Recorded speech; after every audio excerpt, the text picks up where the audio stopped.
Have a listen to this. Have a listen to this. Interest rates are higher. I know people don't like that, but you should be welcoming the stronger economy. And maybe a deal has a point about the machinery of capitalism being oiled with the blood of the workers. The United States is a country that has always paid all of its bills. Lannister always pays his debts. Don't let the bastards get you. Hello and welcome back to Comedian versus Economist. Either way, it is nice to have you here. My name's Adam and we're joined as always by my little older brother and real-life economist, Thomas. Hi, Thomas. Yeah, g'day, Adam. How are we doing? Doing very well. Speaking of Thomas, we had a message on our Instagram at CVE Podcast. Bull in a bear market said, don't ever let Thomas pull the pin again. We love CVE. My son, Tommy, is 3 years old and loves hearing his name, Thomas, at the start of the show. So a big shout out for Tommy. Hi, Tommy. Hey, Tommy. Apparently Tommy falls asleep listening to it, which wouldn't be alone, I'd suspect. Night, Tommy. All right, we do, as we say, we demystify the world of money and we hope you get a handle on the bigger picture. And last week we dropped our first episode for a while, and at the same time the Fed dropped interest rates. Coincidence? I don't think so. Massive show coming up because, as I say, last week Jerome went pow, 50-point rate cut. What does that mean for us? Are we more bullish on rate cuts now? And why are Gen Z employees so difficult? We'll give our Gen X old man insight into what the problem really is with young people today. And are you safer driving a big car? We have some carta. That's common economist slang for car data. We also had some inflation data. But Thomas, let's start with rate cuts. Where are we at on rate cuts? So the big news last week was the US Fed cut rates by 50 points. Big cut, fair to say? Big cut. Big cut. Yeah. Unusually big? Worryingly Unusually big. Well, 50 basis points is what you would normally call a bit of an emergency rate cut. It's sort of what you get, like typically 25 is your vanilla rate cut, and you only see something bigger that during shocks like the GFC or COVID or whatever. So that was interesting. I think the timing here is a bit political given that the election's coming up in November. So I think they probably wanted to cut rates. Cutting rates, so the next meeting would be 2 weeks before the election. Right. So I think that typically central banks try to avoid cutting immediately before and after elections, even though we say they're independent and all of that. But it sends a very big signal if you cut like the week before an election or something like that. Right. And particularly, I think, given the way Trump's politicized everything, including the Fed, I think they want to steer well clear of that and, avoid looking like they're taking sides. But they probably believe that 50 basis points is needed in the next 2 or 3 months. Right. So I think that's my guess at why we're getting 50 basis points. So would they have wanted to, you're saying, would they wanted to do, say, 25 last week and then another 25 2 weeks before the election, but they can't do that. So they've instead just gone, well, let's just do 50 now. I reckon. Because it's a bit of a signal. Otherwise you're saying like, oh, we've missed the boat on this and now we have to catch up. Yeah. Which is it's an admission that you got it wrong. And I don't know that they've got it wrong necessarily. I don't know. Like it was a surprise move, but there's no logic to surprise the market. Sometimes you want to surprise the markets with a big move because it's like everyone goes, right, okay, it's on, it's happening. We need to quickly adjust all our expectations. Yeah. But there's no logic for that either. So, right. that's my best guess. And are they, like, what's their target now? So they did 50 points. That's not the end of it, obviously. They're gonna keep going, or is that enough to, what are they going to just suck it and see what happens for a while in what that does? I would expect so. Like, I don't think we'll get a cut just before the election. Just before Christmas then? Maybe another one. It could be like 2 weeks after the election. Again, that would be a bit odd as well. So, this might be it for the year. It seems, as a layperson, it seems like I don't know, not in the best interest of everyone to let an election dictate when you should do the things you need to do. I get it, right? It's all about the imaging but that, as you say, they're supposed to be independent. Yeah. So they shouldn't be factoring in things like the election. They should just be doing what needs to be done.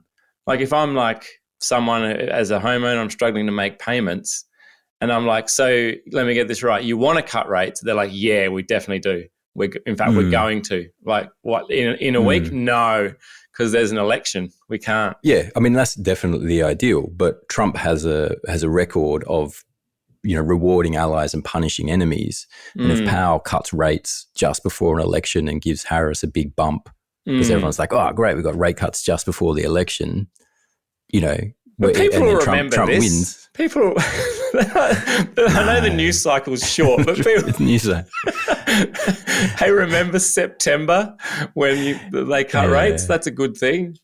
Yeah. It could be seen as a bit of a kick in the goalies if it's just before the election. Right. Okay. So I think that's why they're trying to avoid it. But you get a big rate cut, so you still, All right. Well, I guess we'll watch this. And so we talked about the Australian economy and the Reserve Bank last week and their rate cuts. So does it change the position of, now that the Fed's gone, does it change the position of Australia to go, well, let's go to? Maybe. It's interesting.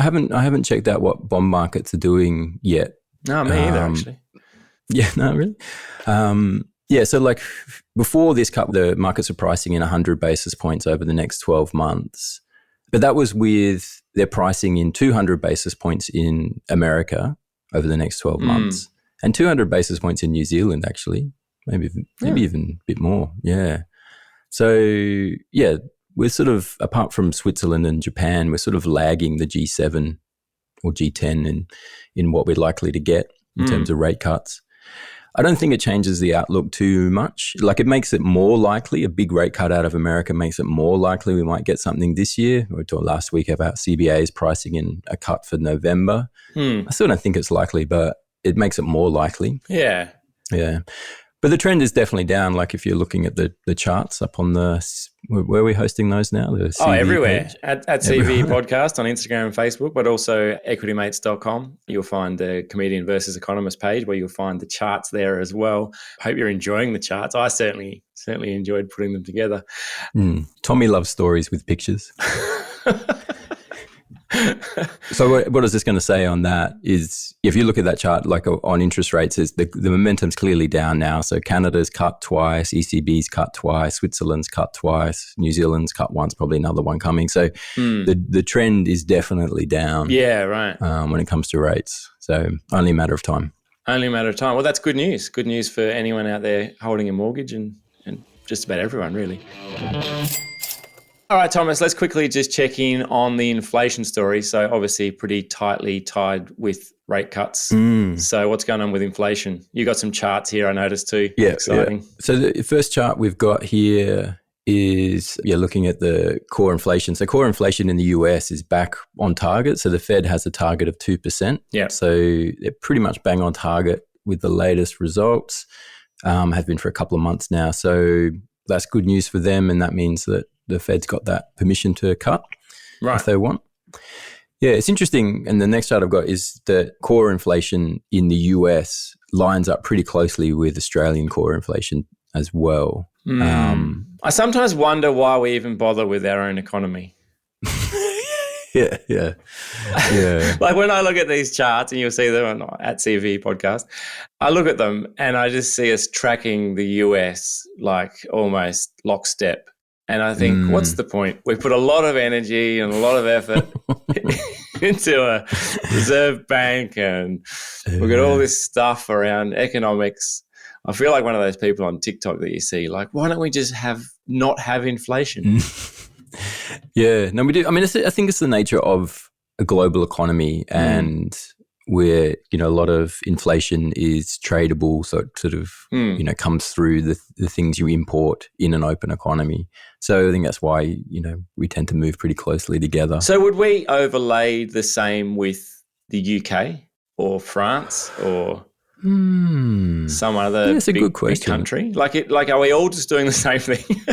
I feel like there's a lot of opportunity here for some consolidation of effort. We could just have like a world governor. Yeah, no, that'll sell well with the Trump base. Phil Lowe's looking world for work. Governor. Yeah. Yeah. No, I've got another chart I haven't got in this pack, but yeah, it does. The global experience has been pretty similar. No.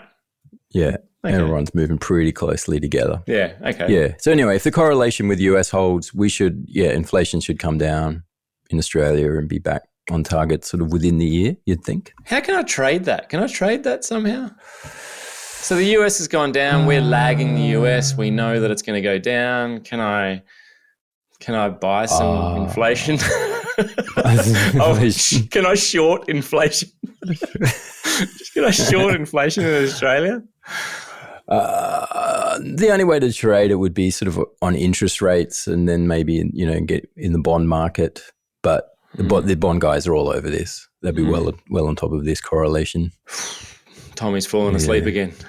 All right. Go short inflation, Tommy. See what you can do. All right, cool.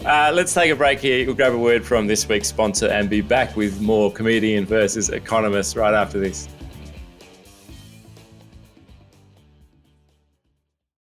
Welcome back. You're on Comedian versus Economist. Don't forget you can send us an email if you'd like. The email lines are back open. We had a vacation message there for a while. CVE@equitymates.com or, of course, on Facebook and Instagram @CVE Podcast. Thomas, this is an interesting chart. Reasons managers find Gen Z difficult to work with. What do we make of this? It's just like, it looks like everything. I don't know who made it. Well, let's start with who made it. Who made this chart? Yeah, so it was put together by resumebuilder.com. Right. And they did a survey of managers. Yeah. Basically saying, what do you find difficult about your Gen Z workforce? It's pretty specific. Yeah, it is quite specific. I mean, it's a kind of the question that, it's a poppy topic. Like, what's wrong with Gen Z? Why? Yeah, but that's what I mean. Like, why upset? specifically Gen Z? Like, there's now a bunch of other generations in the workforce. Why did they? I suppose Gen Z is just Z? coming into the workforce now, so they're the new cohort. So they're just early 20s now. So they're just starting to work. So it's like, what's the latest generation doing? Okay. Is the idea. Right. Yeah. So can I just run through just quickly the traits that they've flagged as reasons managers find Gen Z difficult to work with? Lack of technological skills, lack of motivation, easily distracted, easily offended, and some people say they were dishonest. Yeah, I mean, lack of technological skills, 40%. So that's most, which is like, it's a 19-year-old. Like, yeah, you can't. What do you expect? Yeah, but like you've also just described my 8-year-old child. Lack of technological skills, lack of motivation, easily distracted, easily offended. That's kids. Yeah. That's kids with some growing up to do. So yeah, I think every time there's these generational questions come out, I think there's always a tendency for older generations to forget how shit they were when they were younger. Just gloss over it. Maybe you were. I've been smashing it for years, ever since I joined the workforce. In fact, I left school early just to get into the workforce because I knew I'd dominate from day one. I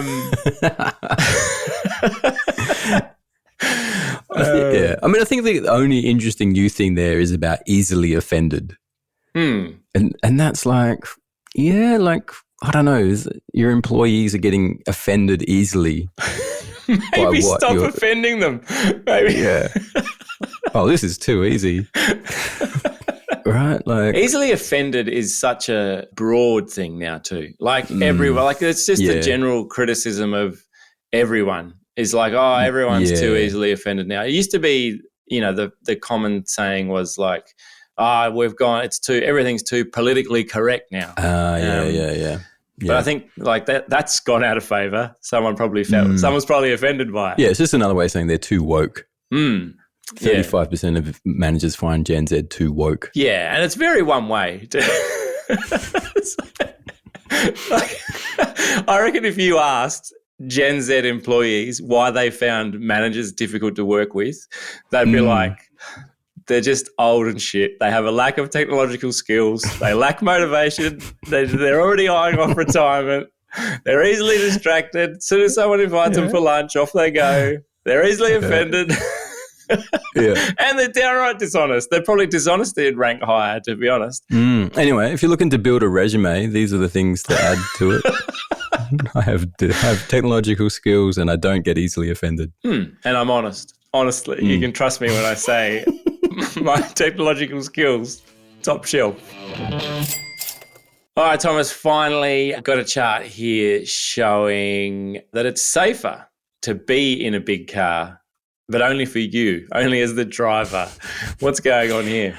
Yeah, so this is some data on 2-car crashes. So when 2 cars are involved in a crash and looking at the weight of the cars involved and then how likely that's going to lead to a fatality. This is a cheery note to finish the show on.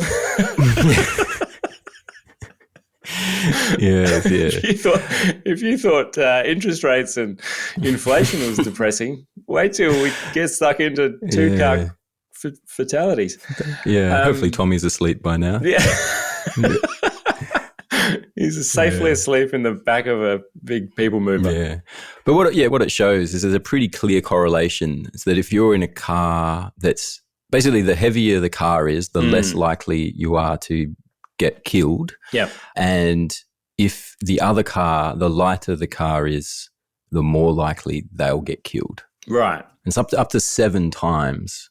Wow. So, if you're in a big safe car, you're going to be safe, but you're up to 7 times more likely to kill somebody else than if you were in a smaller car. Yeah, right.